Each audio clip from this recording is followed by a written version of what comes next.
Kale, and I'm a preacher's daughter. And I'm Eden, and I'm also a preacher's daughter. And this is Gay Girls, Good God. Christian content from a queer perspective. And we're back in the studio, aka my piano room. We're back, as I would say on Benchtopia, back in the stew. Back in the stew. Back in the beef stew. I finally convinced Kale to listen to some episodes of Benchtopia when we were in the car ride of like last week that we were, car pod. And I think that the main impression that Kale got, which is all it really is vocal fry. Vocal fry. Vocal fry. Yeah, because if a vocal fry and vocal stem are two pillars. I would say vocal fry is butch lesbian and vocal stem is manic pixie. Oh, absolutely. Absolutely. And I would have to agree. I have to agree. So, Sister Eden, what have you been up? We don't see each other anymore. No, we don't. Mama, you got a 9 to 5, so I take the night shift. It's been crazy. I have been trying to pick up extra hours at work lately because I'm like, I need a car. So I've been working a lot, but also just closing at work. And then so I wake up at like noon, and then I walk to work. I offered to drive her. I'm not a bad person. Well, you are, but not for that. No. I prefer walking. I love walking. I always say one day, this isn't really it, but I would love to live in like a walkable city, like a for real walkable city, just to be able to like everything I need within like 2 miles. Oh, the dream. The dream. The dream. Honestly, the dream. No, yeah. The dream. So I just like walk to work. I go there. I work. I'm the life of the party. I'm everyone's favorite. Yada yada. Of course. Oh, it's so exhausting. Understandable. And then I leave work and I walk home. And then when I get home, it's like 11 usually. And I am dead to the world. Dead to the world. And I sit on the couch while I muster up the energy to go take a shower. And I sit there and I go, I'm wasting my youth. And then I stand up and I go take a shower. Yeah. And then for the rest of the night until about like 4 or 5 a.m., I doodle on my phone. I've been writing lately. I've been trying to get back into writing essays and stuff. Right now I'm bouncing around ideas for a personal essay on like the insufficiencies of gender transitions, gender affirming surgery, and how like the discourse is flattened around it because transphobes so often use like these quote unquote deficiencies or like differences as a way to abuse us and like call us like simulacrum of like women or whatever. And so we can't actually even discuss like our own issues or ideas or thoughts or feelings about them because we have to perform this total like shut up turf, you know what I mean? So working on that. What about you, Sister Kale? What have you been working on? I am going to start substitute teaching this week. It's the best gig for part-time jobs in my opinion. It seems because really cool. I just have to sit there and be like, hey guys, don't yell at me. I don't want to see your phone. I'm not saying you can't be on it, but I don't want to see your phone. And then I just go sit and I sew for the rest of the day. Sit and sew. Yeah, I love that. sewed this pair of shout out Charisse. I sewed her a pair of shorts, like embroidered a pair of shorts for her while I was at work once. That's so cute. Yeah, was my neck in pain whenever I got off? Yeah, but it was worth it because I finished like Listen, a whole thing my in neck one day. is in pain when I finish my other part-time job for other reasons. Jeez. So, Sister Eden, who are you praying for on this Sunday? Bitch, evening? me. Valid. Again? Again, always. I'm always praying for me. I'm gonna get mine. No, I'm kidding. I am not praying for myself. I think that it is Sunday, isn't it? It is Sunday. Wow, the Lord's Day. The Lord's Day. I think that this Lord's Day, I am praying for small town queers. They've been heavy on my heart lately just because I was reminded of about a few people that I grew up like with and around in my little small town, my tiny corner of the woods. And sometimes I remember all of a sudden like how completely different my world was before I went to college and how like I went through like cultural whiplash because it was so different to literally just be around people who had other beliefs and ideas and just not be in a tiny postage stamp of a town. And like for the first time in my life, I felt like not every single place I went, there were eyes on me that would then report back to authority that would like punch me or whatever. And it escaped my mind. And sometimes I'm suddenly like confronted with the fact that so many, if not most people who were there with me are still stuck there. Yeah. And like they may and probably will never escape that feeling, that panopticon, that repression, that control, that tiny enclosed space. And I'm praying for them. If you're queer and you're stuck in a small town, even if you're, battling with your own identity and things, just know I feel for you. And as hard as it is and as scary as it is, the best thing you can do is get out of there. Run. Yeah, even if you're going to come back later, you need to get out of there for a little bit. For a little bit, for sure. I think, Sister Eden, that I am praying for I'm praying for the people who are still in school. Period. Because we have so little empathy now. Yeah. So often I'm just like, I'll stop and I'll be like, oh my God, I can't imagine be like in this place I am in right now and having to get up. It's because it's School of Music. You're in class from like 7 if you're lucky until like 4. Girl. Like every single day for the most part, even on Fridays. And living like that was hell. Yeah, that sounds like hell. And so I'm just glad to not be there anymore. Will they give me my fucking diploma? No. But I digress. Well, yes. I was recently reminded through Snapchat memories, that beautiful thing called Snapchat memories that really just shows you the best parts of your life. Mm-hmm. I was reminded like how fucking difficult and awful it was for me like senior year last year to just fucking finish, just get my fucking degree and fuck off. Yeah. Like it was awful. I literally, the first semester of my senior year, I failed a class. And I had never, like... I also failed a class. I failed my first class my last semester. Like, I had never even... Like, I had only ever finished with A's. Like, period. Ever in my life. And then I failed a class because I was so over it. It was, like, online Spanish. And the second semester when I retook it, I made a C. And I was like, fine. I didn't even care. Which is... so crazy. I used to be like... my whole self-worth and identity was tied up in academics. Grades, yeah. Because I was like, that's who I am. I'm the smart kid. Mm-hmm. And then I was like, oh, no, I'm the trainee. Oh, okay. You can only be one thing in life. No, yes, truly. Famously, we contain singularities. Yes, I am the boom boom singularity. Yeah. So yeah, that makes sense. Praying for those people. Yeah. So speaking of school, we're going back to school today. We're going to theology school, seminary, mayhaps. Seminary. Yes, we're doing another Bible lesson. We're doing insemination. Because if there's one thing that Kale's going to do, it's going to be talk about the Bible. And today... On Gay Girls Good God. On Gay Girls Good God, talk about the Bible? Likely place for it to be. So today we will be talking about the story of Cain and Abel, a story of two brothers, a very famous story of two brothers. Two brothers chilling in ancient Mesopotamia, 5 feet apart because they're one's gonna murder. Genetically related.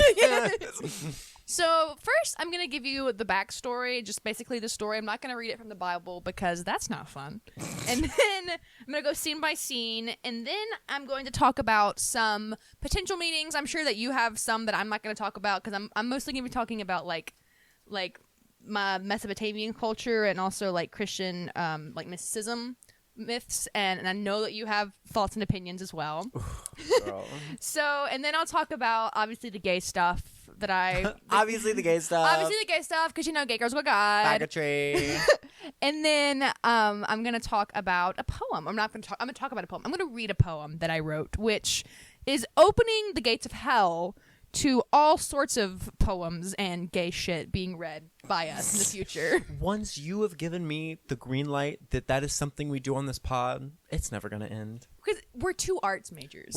Mama. Come on. Look at the material. Look at the material. What could you expect? We're doing a podcast about, like, I don't know. For some reason, my mind wanted to say Melissa Etheridge. I don't know why. I stand up and start reciting a poem about religious trauma and having to kill my first deer or something, you know? Oh, I think I have a poem about having to kill my first deer, too. Twins. Sisters. Brothers. Oh. Yeah. And so, yeah, I'll be reading that. It's one of my favorite poems I've ever written because it's so... Gay. So first, the backstories. Cain and Abel are the firstborn children of Adam and Eve, respectively, Cain being born first and Abel being born second. And according to the Bible, Abel was a keeper of sheep or a shepherd, and Cain was a tiller of the ground or a farmer. So during this time, in the Old Testament, also called the Old Covenant for if you nasty, is between the fall of man and the death of Christ, which is, where Judaism splits into Christianity. In that time, it was tradition to give an offering of some sort. Usually the best of what you had was to be given to God because he's going to use it. Give me the best of your food that you had to work and slave for. He's so and I'm not hungry. going to eat it. We're going to burn it. I'm so hungry. Yeah. And so it was tradition to do this. Usually, from what my dad said, you would do it like quarterly, kind of. You wouldn't Quarterly. do it. I used to think that you had to do it every time you sinned, and I was like, oh my God, that's a bunch of sheep we're having to kill. Well, girl, that's because tithing every Sunday. Yeah. Girl, what is it, like 2% of your salary? 10%. That's what it fucking is. Yeah. Crazy. 10%. 10% of your salary? What? You mean to tip my salary? You Tip want- my well, you no, want- that's less than a what? tip, but still. Half the tip of my salary? And then after Christ died, because he was the Lamb of God, that is the new covenant, and then that's basically the atonement for all of our sins. No offerings are no longer a thing. So if you're a Christian, don't worry if you're not giving an offering. Jesus got you covered. Period. Jesus, like, I got you back, homie. And so this is the stage is set, and an offering that they bring. And Cain, as a farmer, brought the food of the ground, and Abel brought the firstborn lamb and his fat, because flavor. Jesus loves a lamb ribeye. I mean, God loves a lamb ribeye. I love the idea that he brought the fat separately. Yeah. Like, he was like, here is the lamb and it's me. And also, like, I scraped out the fat. Like, do you want that? Like, we You can like make dip it? it could be like a candle. Like, I don't know. Like, ew.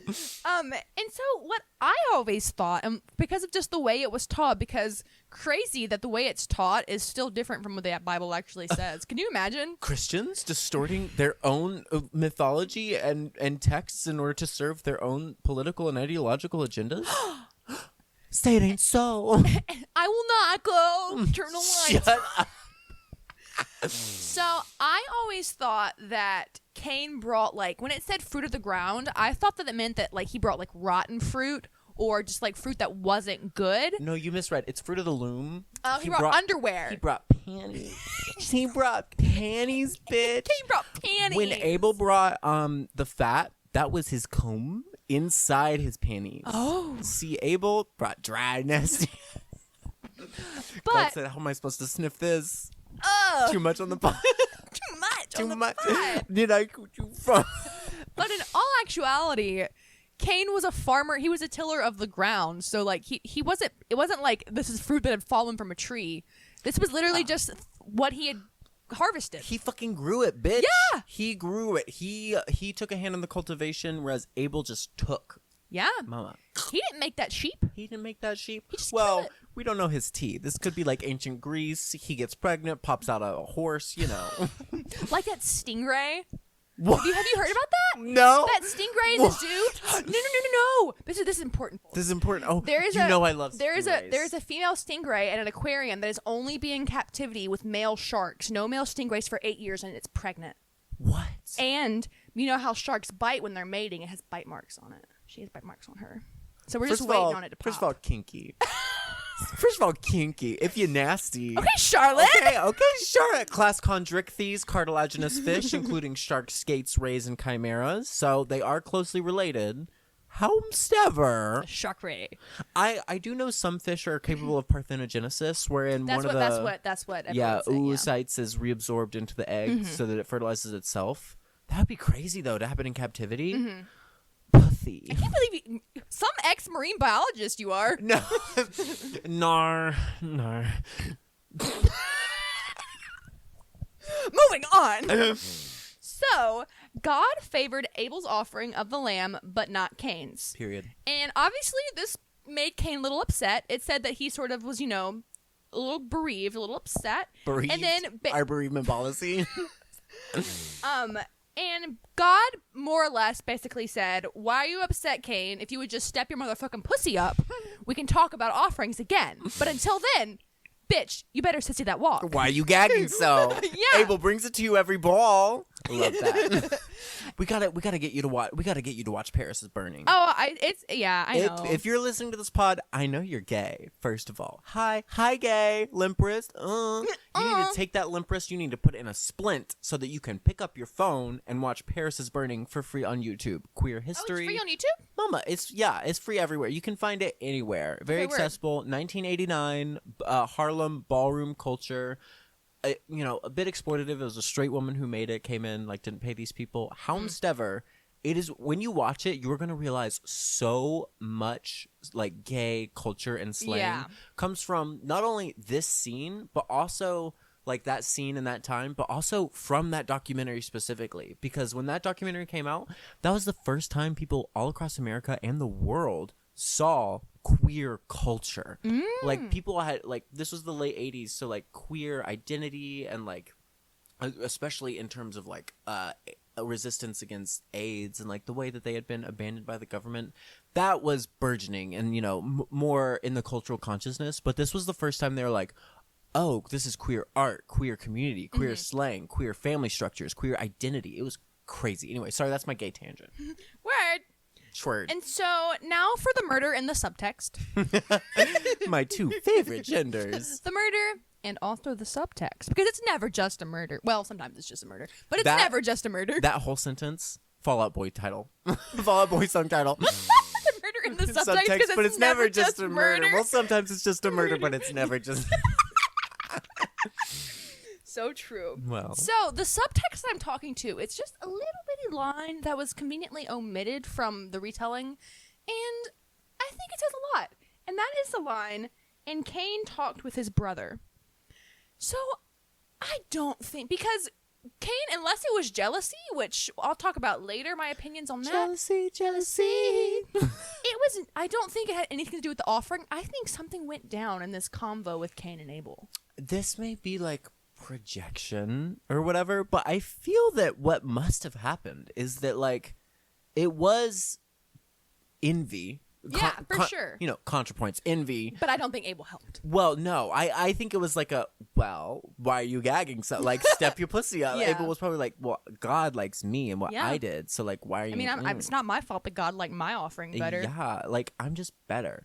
I have some younger brother trauma to share later as we get into it, but it's mama. Yeah. I also have older brother. I mean, yeah, I have older brother trauma, but I'm not gonna kill him. I mean, I might. Well, but so, which is why I would like to pose the proposition that this was not a cold-blooded murder, but a crime of passion. This murder was was a crime of passion, and so he took him to the field and he slayed him. Cain slayed Abel. And is there anything in the act? Because I haven't read it in so long. I feel it just says that he slew him. Okay.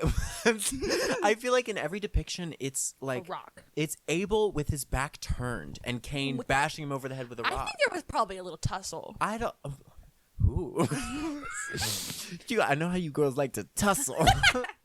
Yeah, but I've always seen that it was. I've always, like, everything I saw was like him coming behind him with a rock. With a rock, yeah. Which is so. I don't know, something like monkey, like. Well, it's very the use of tools. Mm-hmm. Hey. Tools. The Stone Age. Well, the Iron Age. It was a rock. The Bronze Age. Yeah, the Stone Age. Stone Age, mama. No aging for Abel, Stone though. Era. So a lot of aging for Abel. Shut up. This is seen as the first like impact of the curse of sin, is the first death recorded first death recorded, and also a lot of people would argue the first martyr would be Abel. Was he though? Like, what did he die for? Isn't a martyr? He died for God. He died because of his dedication to God. Was what we're taught. Okay, well, he died because his offering was better. Under that circumstance, I feel like we talk a lot about how deconstruction often centers and discusses the idea that like Christianity is very much a victimhood and also sacrificial like ideology, as like essentially the religion of Christianity encourages participants to constantly engage in self-sacrifice, like to the point of self-immolation. Like, to live a good life is to allow yourself to be destroyed for something good. Yeah, and it's not even like the death. Like, you can understand to the point of like the death of yourself, because I think that like that's a whole other thing. But like the self-sacrifice aspect of you constantly like, just like you said, being a victim, being a martyr. Yes, being a martyr. Well, it especially applies to women, you know, because it's constantly like, of course, this ideology is always used as a bludgeon to put people into their place that society wants to put in their place. Of like, you need to be self-sacrificing, you need to be meek, you know, blah blah blah blah blah blah blah. So like, women, minorities, whatever. If be you are, meek. If you are in like a difficult position, if you are like not, if you don't have power, then you should not aspire to power, because that is wrong. And if you do have power, then you should not then you should not wield it in any accordance with your own actual beliefs. You should always be burning yourself up for the sake of God and for the sake of Yeah. So Cain kills Abel. Period. Hides his body somewhere, I guess. I don't know. I'm interested in that. What do you do with the body? Yeah. My mind runs its fingers along the contours of that part of the story in the same way it does of like Judas hanging himself in the field afterwards. Yeah. It's like we know these tragic moments in the Bible of these stories, but it's like if we were to pause for a moment, and I don't believe these were actual historical figures, but like let's suppose they were, like there had never been a murder before. He was just like looking at it like, what did I just do? No one had ever seen anyone die before, and he killed him. And he's got like the blood on his hands. Literally, he's like imagine, like I mean, you know, plot twist. We're gay. Obviously, we're gonna have a lot of sympathy for Cain as a figure, but God, like the terror and the shame and the fear and like the existential dread. Yeah, and also that was his brother. That was his brother. Those assumedly like those were the first brothers. Yes, that was the closest person to him in the world. The only Well, person. the only Wow, there's just 7 people on a mountain. But of those 7, they were the closest. Yeah. Then the Lord said unto Cain, anytime the Lord comes around asking questions, you know you're fucked up because, you know, omniscience. You know you done fucked up. Because allegedly he knows the answers unless he's probably just playing dumb. Playing dumb. God playing dumb. God play. So where's your brother? Why are you... Quick question. I wouldn't know. Like God twirling his hair. Where's your brother? As we've discussed before, God is just you in a wig. God is just me in a wig. God is just you in a wig. So, God twirling the wig, it shifts a little bit. He's like, where's your brother? Where is he? Adam, Eve, how did you know you were naked? Where are you? If God is asking you questions, it's not because he needs to know. It's because he's employing the Socratic method. So everybody get in a circle. Put your desks in a circle. I got some questions. Now, I know the truth. I just want to know if you'll tell me the truth. So bad dad Mom? of him. Yeah. So he says, where's your brother Cain? And then emphatically, Cain says, I don't know. Am I my brother's keeper? Girl. Which the first person to sass God like that. Period. Cain gay as hell. Am I my brother's keeper? Bitch. Last time I checked, that's your job. The number of sermons and Bible school lessons and blah, blah, blah, blah, blah that centered on that one fucking line. My brother's keeper. And bitch, did you ever see the movie My Sister's Keeper? I sure did not. Oh, it's based off the book and they changed the complete ending. It's a whole thing. The girls who don't know. Don't call me that. I'm a whole person, not a whole thing. Okay. So after this, God takes off the wig. He's like, aha! I knew you killed him. Oh my God, that lace. Oh my God, God! It was you. Oh my, you're God. And so he placed a curse upon Cain. Period. Because what else are you going to do? Alakazam. I don't know what else. We've never had this problem What? before. No one's like ever killed someone. God literally making things up on the spot, like, So I guess, do we we're consulting the angels, do we curse him? God in a boardroom meeting, like, so who has idea? You know what? It's a brainstorming session. No bad ideas. There's no bad ideas. Gabriel's like, sir, what if we turn him into a chicken? That's my Gabriel voice, I guess. And then Michael's like, fucking idiot. Fucking idiot, Gabriel. Give him a little, like, scar right here. Like, wait, like, just a, and God's like, write that down, write that. God's like, I had an idea. What if we give him a scar right here? And Michael's like, fucking damn, when I get my dragon. Then Michael and Gabriel go fuck in the bathroom. Exactly. Exactly. So this curse basically has 3 components. Well, 2 components, essentially. The first one is his farmer rights revoked. Your farmer rights have been revoked. Bum ba bum bum bum bum bum. Bum ba bum bum bum bum bum. Bum ba bum bum bum bum bum. You're not farmers. He says anything that you try and harvest is going to be no good. Sorry, there's You swatting, you hand choreographing at the piece of lint flying around. bum ba bum bum bum bum bum. There's too many layers. We're about to fall over. This lasagna's gone too far. And then the second part of that is going to be a fugitive and a vagabond for the rest of his life on Earth. So he's going to be forced to wander. Never really, even though it says he builds a city later, but I guess that takes some time for him to find it. It takes some time. So he's going to wander around for a little bit first. Mr. Wise Vagabond, shout out. Okay. Great song. Got Word. me through freshman year of college. Word noted. There you go. And so Cain logic. This is how I imagine Cain saying this. My punishment is greater than I can bear. My punishment. I can't bear I it. can't take it. My punishment. Take this punishment, Cain. It's Too much on the Gabriel. pod. Too much on the pod. Gabriel. Let me. Gabriel, good God. Gabriel's good God. We're trying here. We're pushing. Is that something? Is that Is there anything? something there? Wait, write that down. And he was like, obviously, there's like 10 people on Earth, and they're all related to me. So they knew that I killed Cain. Anyone who sees me is gonna kill me. Mama, they know.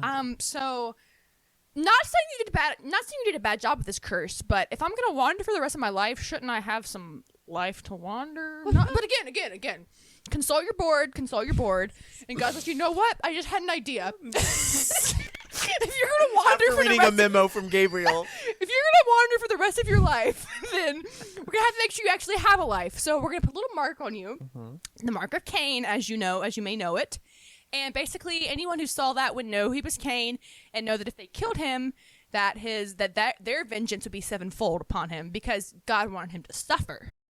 I'm interested, like, the mark. I know we're going to get into a little bit more of, like, the historical, anthropological interpretations of this, like, myth, like, later, but I don't know. In everything I've heard, I don't know what the mark, like, what that could symbolize. Some people like to take the racist route. They sure do. Mormons, Jehovah's Witnesses, Which is just their excuse to be racist. Be racist. Because they have the mark of Cain. Yes. As we will get into, I believe in a little bit, a lot of people interpret, like, this story, and this makes the most sense. This is what most of Genesis is this is the myth of, like, the beginning of humanity, like, in so many ways, and, like, these different people and characters represent, like, entire peoples and, like, thousands of years potentially of, like, evolution and change, and people basically up until the Egyptian Empire. Yes, exactly. And so, like, that's why different, like, lineages or whatever are kind of used to reference and describe different entire peoples, like the Israelites, Yeah, especially when you get to Abraham. Exactly. And so a lot of times when people talk about, like, the Canaanites or, like, the descendants of Cain, it's almost like the universal, like, the bad people, guys. the bad guys. Yeah, through the Old Testament, the Canaanites are the bad guys. And so it's like if you want to malign or like take a whole group of people and, like, place them in a cultural, like I don't know, mind, like, little keyhole, like, these are the morally fundamentally evil, like, ontologically evil ones, that you say that they're descendants from Cain. Same thing they do with the children of Ishmael, like Hagar's child. Yes. Yeah. And in when race science was becoming a big thing in, like, the 1700s, what was, like, leading up to that was this kind of, like, pseudo-religious, and followed well through, like, the abolition of slavery in the United States was one of the, like, justifications for it, was the idea that, like, Africans, like, black people, were the descendants of Cain. Yes. And thus were, like, morally and, like, humanly inferior, and thus deserved anything that, like, was done to them. We talk a lot about, like, light shit about Christianity or whatever, but genuinely, like, Christianity has been... People were like, no, people are just using it. Bitch, it's what the religion was and did. It is a tool. Yes. Yeah. Christianity has been behind some of the darkest points in recent human history, for sure. For sure. And so Cain wanders around for a bit. He takes his wife / sister, and they... Because, I mean... Yeah, why not? Why You know what? Why not? At this point, why not? Killed his brother, fucked his sister. Fuck another Fall Out Boy song. So Cain builds a city and names it after his son Enoch, although some people like to say that Enoch, well, actually the Bible, some people, quote unquote, the Bible later on, says that Enoch came from the line of Seth, and it follows, like, the same, like, begot him, begot Methuselah, begot Lamech, begot Noah. It goes, like, that way. And so Enoch, if you don't know, is the only other person to ascend into heaven other than Jesus. It just says that he was here and then he wasn't, and he was taken to be with the Lord, which I think is pretty weird. Depending on it, whether you think he's Cain's son, which is what we're analyzing here, or if he's Seth's son, I think it's kind of weird that God would be like, you know what? Your dad was the first murderer, but you're not going to die. Which, period. I mean, not to jump the gun a little bit, but earlier we were talking about self-sacrifice. The story, you're good. The story of Cain and Abel almost like it's fractals. You know, in every single like microcosm is the macrocosm of the ideology, but it does mimic the story of like Jesus or whatever, that we have this pure and innocent and like I guess you would say morally superior figure of Abel being the tragic loss. The tragic the loss. martyr. Yeah, the martyr being like murdered, you know, by Cain, who's like represents the darker Vengeance, sides of evil, humanity. yeah. Vengeance, like, you know, laziness, like all of these things. And then you kind of see that the same thing with like God or whatever. And then I don't know, flipping that on its head and kind of reversing it, you know, whatever. Like Cain's child being like taken up to heaven also kind of mimics like Jesus being a son of man. Yeah. Oh, yeah. You know what I mean? Yeah, like, for real. Even from the worst, like the man who originated like murder. Like who committed the first like crime, who like Adam created original sin, took the first life, came the person who, the only other person who ascended, you know? Yeah. So it's like, actually looking at that, yeah. Yeah. So there's kind of parallels between the two that I think it's foreshadowing. Another parallel that I see is because, you know, the Bible loves brothers, not as much sisters, but it loves brothers. It loves brothers. What are the sisters we have? Mary and Martha? Girl. And Leah and Rachel. Leah Remini. And usually when there's stories about sisters, they're always comparing themselves to each other. What's that about? We'll do that later. Fighting over a man. Yeah. Fighting over for another pod. Girl, whether that man be Isaac? No, was it Esau? No, Jacob. Jacob or Jesus? Girl, I thought of them both. Mary Magdalene episode. I'm gonna bitch. I want Mary, but still. Period. I want to do an episode about sex work in the Bible and like Magdalene. The long history of sex workers in Christianity. And first of all, the 13th disciple. First of all, my titties are going to be out for that episode. I will say right now, and I think that'll be a fun one. But as I was saying, I think that this story also, another pair of brothers that this sort of hints, like it has a different outcome, but stems from the same like feelings of hatred and jealousy, is the story of Jacob and Esau, like I was saying, because in that same one there is, you know, a betrayal, a jealousy, but in this one there is the reconciliation. Yes. Which I could kind of be, you know, compared to the old covenant and the new covenant of God as well. Yeah, because one required a life being taken, another life was like repaired. The parallels. Honestly, the Bible is a great piece of literature. I would have to agree. Yeah. I would have to agree. Especially the book of... I love the book of Genesis. Bitch. It's so fun. Bitch, I name myself after yeah. For real. So that is basically the story. So moving on to more of the interpretations, the cultural and the cultural interpretations, if you will. Most Christian... Not most. I keep on saying most. Some Christians will also agree with you that the book of Genesis is a book of myths and metaphors for the originations of Christianity or Judaism and humanity as a whole. And of course these are going to align because, folks, I hate to tell you this, but Judaism was not the first religion. I'm so sorry. I hate to break it to you. And the reason that most religions look the same is because they all kind of came from pagan tradition. Yeah. So that's why like I'll talk about later, there's a lot of other stories there's a lot of other myths that have this same exact story.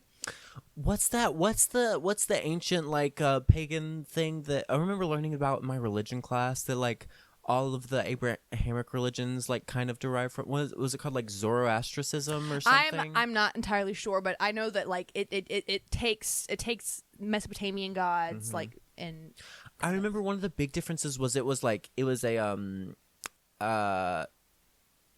what's it called, like a duotheistic or whatever. It was like there was the dark and the light. Yes. And there was like two deities. Elohim and I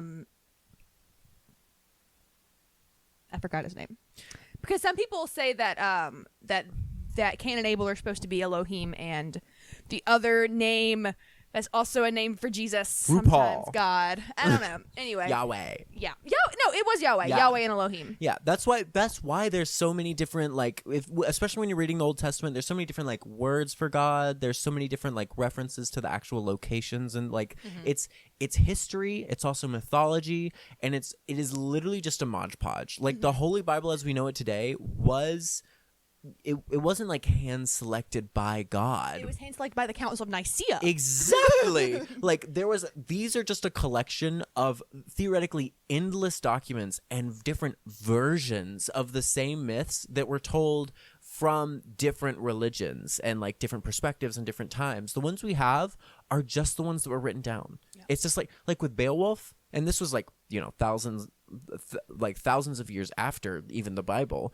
But even Beowulf, we don't know, we just have the version that was written down by a Christian monk. Yeah. Like 200 years after it was originally started to be like sung in mead halls across the ocean. Anyways. So one of the interpretations, or one of the main ones, is that this is supposed to be a myth that is symbolizing the nomadic conflicts at the beginning of Christianity, because since like the book of Genesis is sort of the story of the beginnings, the foundations of humanity, because you see that Adam and Eve are cast out of paradise and then they're forced to scavenge and hunt and gather, if you will, for them. This sort of like takes it to the next phase of human development, which is land versus resources. Abel's name is actually sort of like a play on words for the Hebrew word for herdsman, which is referencing the nomadic shepherds. And then Cain comes from the name meaning metalsmith, which is referring to the settled farmers who started to do agriculture. So quite literally, this is a story of like agriculture killing, hunting and gathering. And to me, that is such a straightforward, like, of course that's what it's about. Like, when I hear that pisses me off. Like, I never heard that in the church. Like, I don't know if that's ignorance or refusal to engage with the fact that, like, maybe that's not literally what happened. But that is so much more interesting and cool and, like, powerful to think that, like, this story is not about two brothers that like were the only like two of like 7 people on the whole planet, and then they killed each other, like whatever. It's like these represent like some of the earliest groups of humans and the emergence of what eventually became like the agriculture and like what made humans humans. Which like is one of the, for like, as you know, the first mistake was the fish with the briefcase. The second mistake was agriculture. Yes. and settling. Which is kind of what, like, I don't know. Yeah, it's basically saying this is evil. Like, this is like sort of, It is a murder. Yeah. It is a death. A death of a way of life. We will get so much more into it. This has kind of inspired me. I think I might do the Garden of Eden episode next week finally. Oh, word! But like, I feel like it really echoes the fall of man, in that like what I believe is like the evolution of like homonyms, like humans themselves or whatever. Basically the development of consciousness and morality and ethics and metacognition or whatever, that is kind of conceptualized as a death, as a fall from grace, as a way that you are separated from a perfect connection with nature. Like, so too is this nomadic lifestyle being replaced by like agriculture, conceptualized as like death. Like, you are murdering the pure way of life in favor of something that is so much like more insidious and so much more like painful and so much more driven by like labor and sweat and blood, like that's very powerful imagery. And when you tell that story over and over as a culture, you're kind of imbuing in generations like the cultural knowledge that like that was a better way of life, or that like our way of life as we know it is the product of this death, and that we need to have that kind of relationship with the work that we do, right? Instead of just being blindly like involved in it. Yeah. There's, like I said, there's several other like different types of Mesopotamian myths that parallel the story of two brothers who offered a offering to a deity, and one favored one over the other. And so yeah, it's a story of two brothers. Moving on. Bruce Springsteen. You were waiting for that one. Bruce Springsteen once said that Adam raised a Cain. Oh. Adam raised a Cain. Adam sure did. Except some people argue that Cain is a serpent seed, meaning that Cain was the spawn of Satan, which begs to ask, what the fuck was Eve doing with the serpent? First of all, I support that. First of all, I support her journey. First of all, Mama, tentacle hentai goes all the way back to All the way back. ancient Mesopotamia. Mama, they said, oh, what is a snake? Second of all, that's Christian fan fiction. That's the Catholics love to. Around like, what was it? Like 1100 to like 1600. Everything was just like fucking like everybody. Chaucer, fucking Milton. It was all just like, but like the vibes are like, but I don't like the idea that Cain was like descendant from like man and was like I don't perfect. like the idea that Adam raised Cain. Because like that is a good story that like Cain is actually the descendant of like, you know, the devil, and the devil slept with Eve, and like part of original sin was infidelity. If you're a misogynistic culture, that is so powerful because they already hated Eve. Blame Eve. They already blamed women as a whole for the fall of man or whatever, which is, girl, that's another thing. Anyway, Yeah. but then to say like, and it was really like an illegitimate girl, that's a compelling story, but that's probably why that got added in. Yeah. Which, you know, is all of it, but that was definitely a later version. There's also a writing called Meditations on the Tarot, which is Christian Hermeticism. And it talks about I really like this one, and it's talking about how brothers can become mortal enemies even if they worship the same God in the same way. And it's not dogma or ritual that causes religious war, but a pretension to equality or the negation of hierarchy. Meaning that it's never really about the way that you worship God or like the belief system you have. It's all about I'm doing it better than you. Yes, hierarchy. Yeah, anarchist ideology. Love that. Yeah, to take it to a place of maybe what was it? Interpretation. Interpretation. Maybe to take it to a more personal level, I will say like I grew up as an older brother. Like I was a son, unfortunately, and I had a younger brother, and there was like I definitely struggled with a lot of like I was an angry child for a lot of reasons, and I was kind of, because I was so queer, always felt very insufficient, and a lot of the things that kind of sparked that was my father would constantly compare me and my brother, and he would call my brother like, he would say like, oh, he's just a Samaritan in which there's no guile, and he would like, he's just pure, he's just blah blah blah blah, whereas he would tell me like, you struggle a lot with pride, and like you need to work on like you blah blah blah blah. So there was always this weird comparison between me and my brother to like Cain and Abel, and that stuck with me like deeply for a long time, because when you are, especially as a child, but when you are kind of taught to conceptualize of your own anger or frustration or like internal difficulties as something terrifying and violent and to fear, and also to conceptualize of your relationship with like your brother, someone you love, as a competition in which you are competing for God or your father's affection, like that definitely breeds like resentment and hierarchy between like me and my brother. We struggled a lot when we were actually living together with our relationship. It's much better now. Yeah. But that definitely, the hierarchy I think is in that they say like it's not, even if they're worshiping in the same way, I think that hierarchy is important. In the story, the hierarchy is from the top down. God gives them that hierarchy by saying, yours is better, yours is not. Right. And that, I think that's like, if God was neutral, if God didn't exist, then Cain and Abel would have never Cain would have never killed Abel. Yeah. And that's crazy. So now it's the moment we've all been waiting for. Well, why Cain was gay. So there's different ways that you can like take this story, but again, this is the cultural interpretation, or the Kel interpretation, however you want to take it. And I, in my brain, when I look at this story, I kind of see Cain and Abel as two parts of the same person. Oh, and this is just me. One who pleases the Lord and one who does not. Yes. No, go on, but you already know that's about to get Freudian up in here.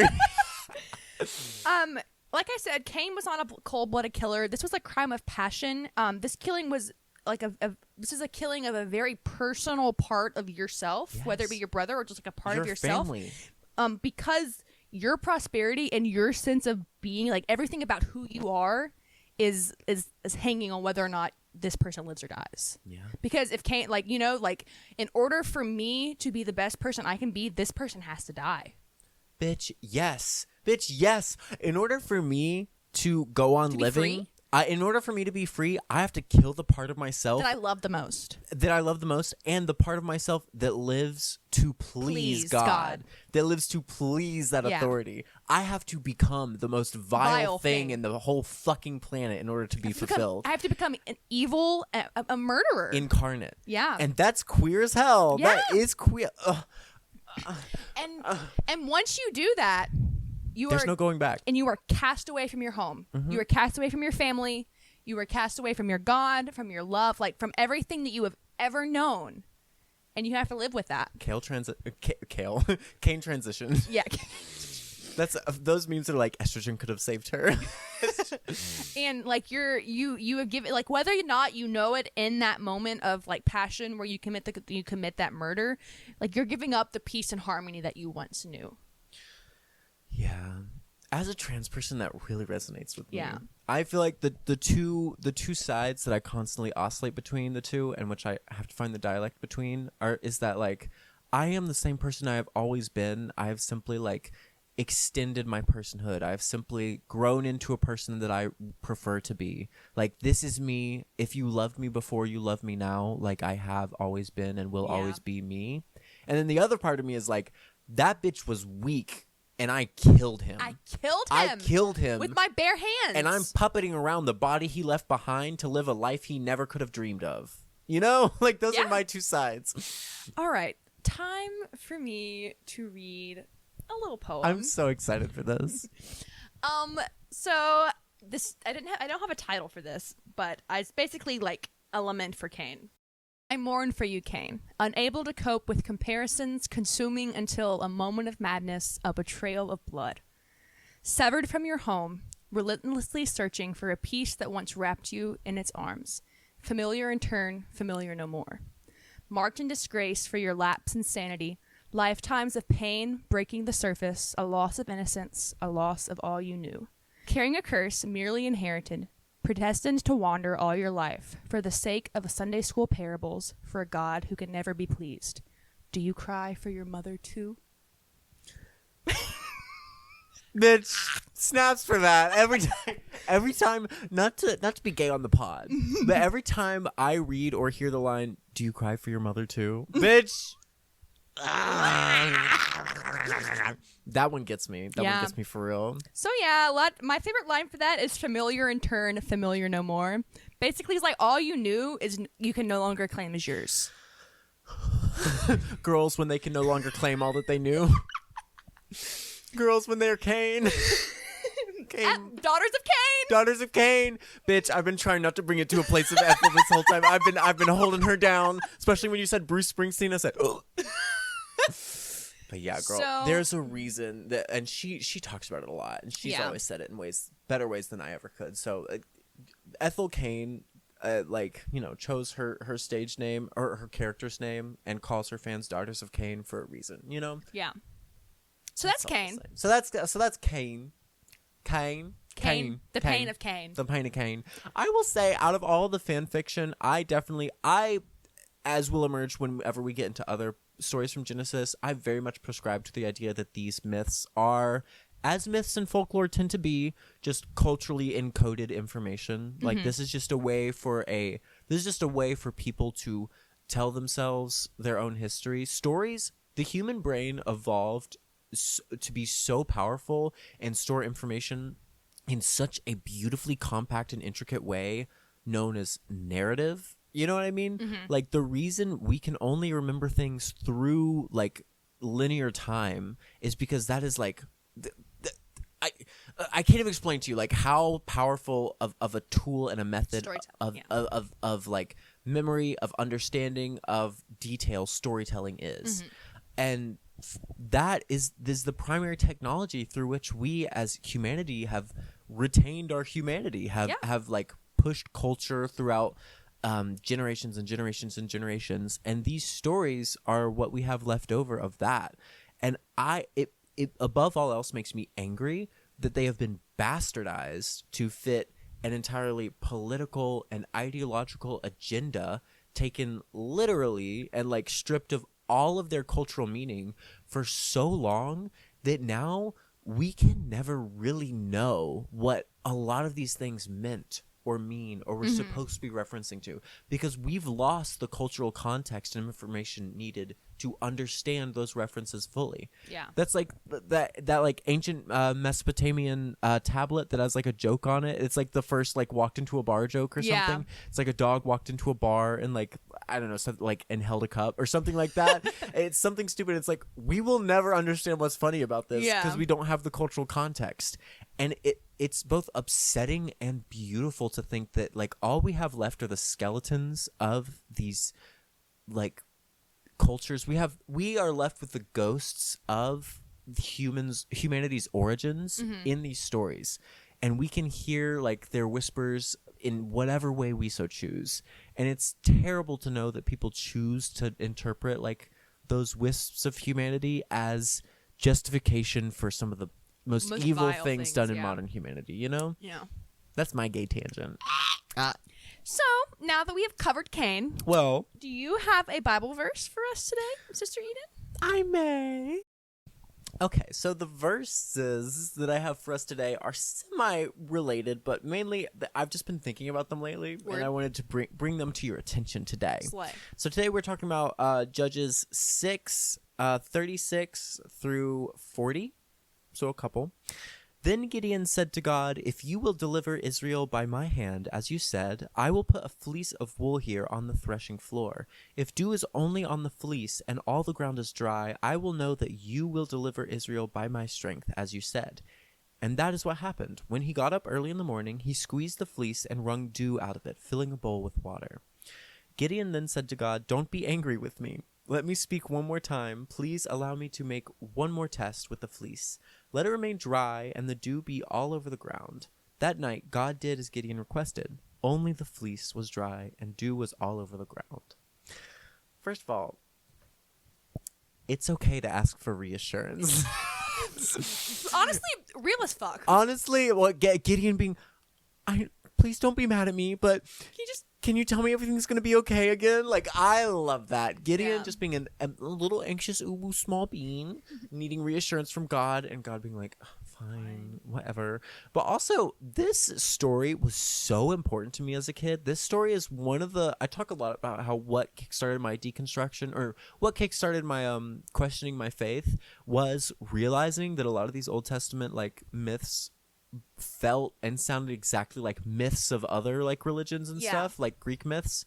This one, I remember the sermon that my dad preached about it was that what Gideon did was wrong, like that this was testing God. What? And that like we cannot like it is wrong to test God and to say like, well, if you're really real, do this, and that like he is not obligated to like prove that to you, and in fact that is an amoral, like an immoral thing to do.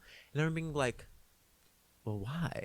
Yeah. And then I was like, oh, because they don't want you testing God. Because if he's really like all powerful or whatever, and you can say like, please, I just need you to do this one thing like to believe, and he doesn't do it, then like, well, of course he didn't do it. That's wrong. You're testing him. But if he does do it, well, it's grace. He can do that if he wants.